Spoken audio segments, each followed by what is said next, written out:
Hey, what's going on, everyone? Hope you're doing good today because we've got something really interesting to talk through, and it's one of those things that affects almost everyone who's been keeping up with Baldur's Gate 3.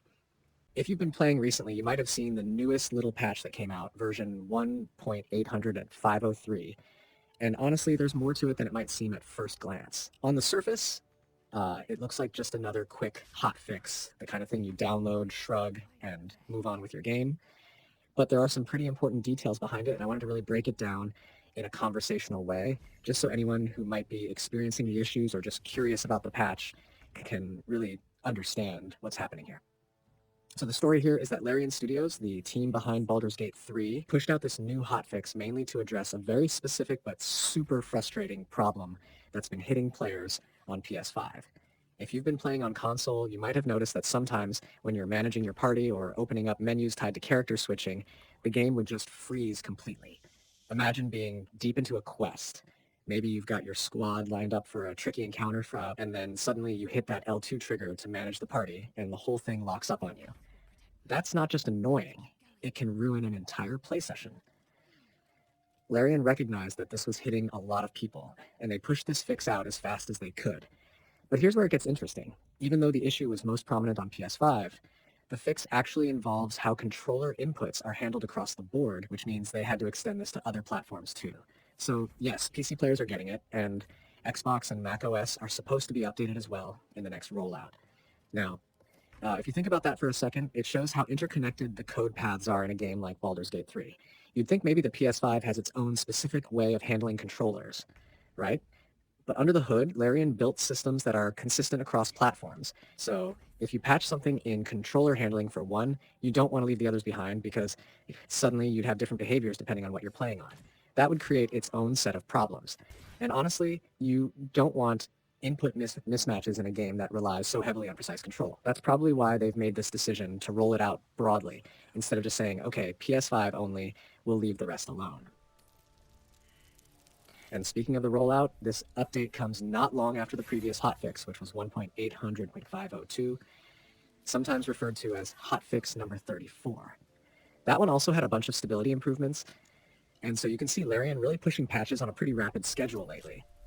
They've been quick to acknowledge issues, especially anything that impacts how smoothly the game plays, and you've got to respect that level of support this long after release.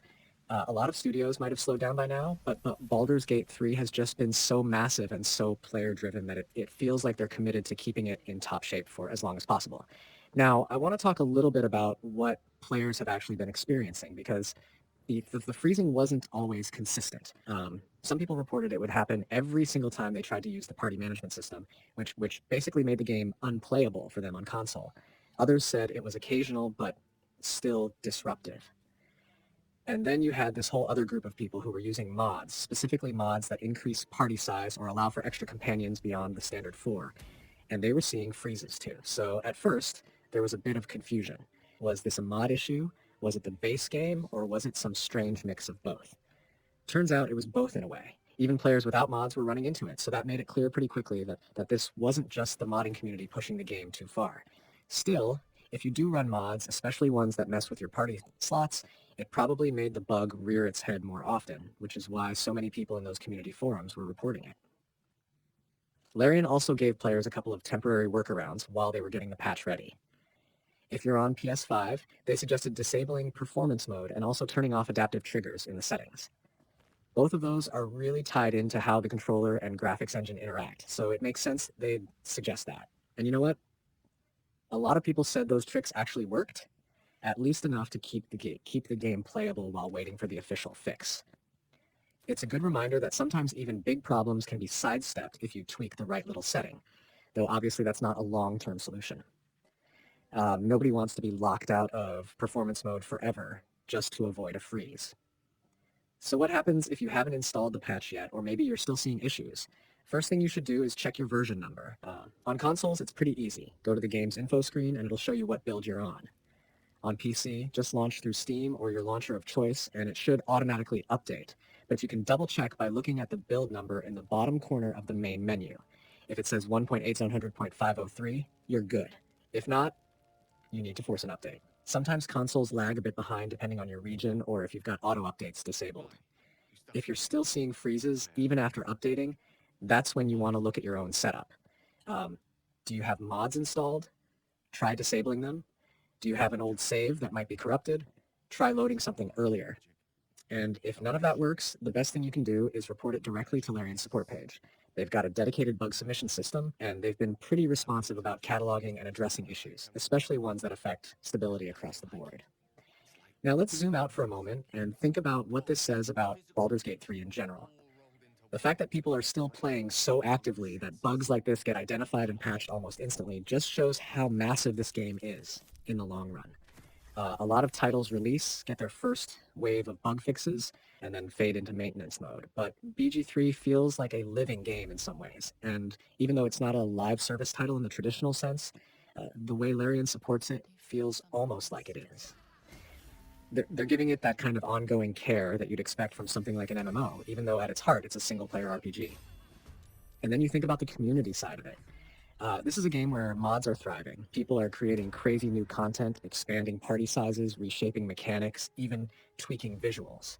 That kind of experimentation is bound to push the limits of stability, and it's really interesting to see how Larian's official fixes sometimes overlap with what the mod community is experiencing. It creates this feedback loop where players report bugs, sometimes assuming it's just their mods, but then it turns out to be a base game issue, and Larian addresses it, which then makes the mods run better too. Everyone benefits in the end. Another interesting angle here is just how careful Larian is with controller support. You've got to remember, Baldur's Gate 3 wasn't originally designed as a console-first game.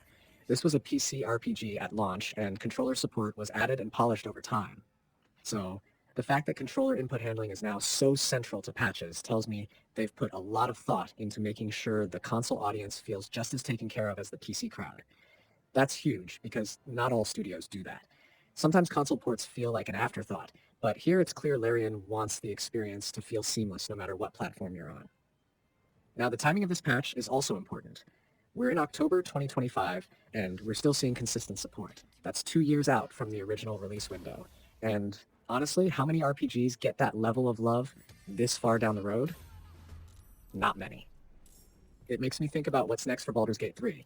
We know Larian said they're moving on to other projects, and they're not planning traditional expansions, but they've been so attentive to community needs that it wouldn't shock me if they keep rolling out stability patches like this for another year at least. It feels like they don't want to leave anything broken behind.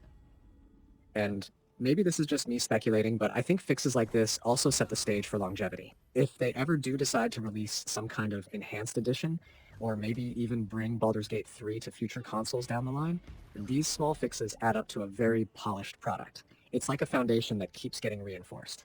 By the time the game's lifecycle truly winds down, it's going to be one of those titles you can pick up years later and have a smooth, bug-free experience right out of the box. One last thing worth mentioning is how players can sometimes underestimate the importance of hotfixes like this. A lot of people look for the big flashy patches, the ones that add new story content or new features, and they brush past these tiny version numbers. But trust me, stability updates are just as important because nothing kills your immersion in a game like a hard freeze right in the middle of a quest. Imagine being in Act 3 dealing with high-stakes encounters and suddenly you can't even access your party screen without risking a freeze. That's game-breaking. So yeah, it might not feel exciting to read patch notes that say, fixed an issue causing freezes when opening party management. But for the people actually experiencing it, this is the biggest change possible. So where does that leave us right now?